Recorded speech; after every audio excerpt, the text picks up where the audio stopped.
psaume 119, le verset 47. Je devance l'aurore et j'implore, j'espère en ta parole. Et nous voyons le psaume 5 qui nous dit, au verset 3, mon Dieu, sois attentif à mes appels. C'est à toi que j'adresse ma prière. Dévancer l'aurore dans la prière. Nous voyons l'exemple de notre Seigneur et Sauveur Jésus-Christ. Les Écritures nous disent que très tôt le matin, il avait pour coutume de se mettre à l'écart dans la prière. L'importance de se présenter devant Dieu tôt le matin pour demander réellement son règne dans notre vie. Oui, pour que nous puissions lui plaire tout au long de la journée. Nous ne venons pas seulement tout simplement pour commencer à lui demander, mais notre préoccupation, Seigneur, me voici, je vais te plaire tout au long de cette journée. Je veux te plaire, ô mon Dieu, mon roi. Oui, je vais te plaire dans ma conduite, dans mes propos, dans mes pensées, dans tout ce que j'aurai à entreprendre. Je veux que tu sois le seul maître à bord, que tu règnes. Je te recommande ma vie, ma journée, ma maison. Je te recommande ma famille, mes enfants. Je te recommande mon conjoint, ma conjointe. Je te recommande. Voilà, oui, je te recommande mon travail, mes études, tout ce que j'aurai à entreprendre tout au long de cette journée. Viens, règne, ô Dieu. Oui, nous devons dévancer l'aurore. La prière, c'est quelque chose de très important dans la vie d'un enfant de Dieu. C'est notre rythme.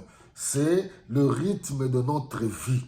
La prière doit être comme le battement de notre cœur. Parce que par la prière le matin, l'ennemi ne peut pas nous atteindre. Nous déjouons le complot et les pièges de l'ennemi qu'il essaye de tracer tout au long de la journée contre nos vies au nom tout-puissant de Jésus. Car nous savons, Dieu nous dit que oui, il connaît les projets qu'il a formés sur nous, les projets de bonheur et de paix et non de malheur, afin de nous donner un avenir et de l'espérance. De l'autre côté, nous savons que l'ennemi de nos âmes fomente aussi de mauvais projets, mais nous savons que ces projets sont appelés à échouer parce que il y a de cela plus de 2000 ans, il a été vaincu à la croix de Golgotha, comme nous dit Colossiens chapitre 2, le verset 14-15. Oui, il a dépouillé les autorités d'abord, il a déchiré l'acte dont les ordonnances qui subsistaient contre nos vies, il a déchiré, oui, cet acte, il a dépouillé les autorités, il les a livrés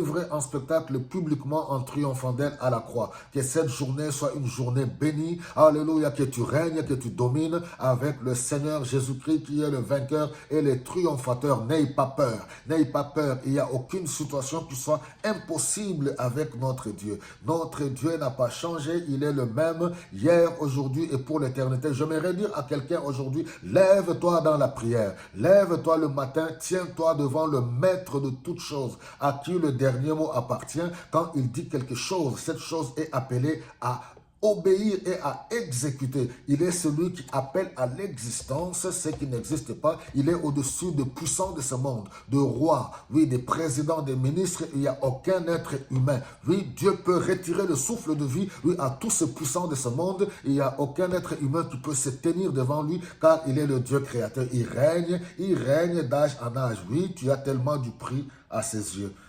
Il faut dévancer l'aurore avant que le soleil ne se lève.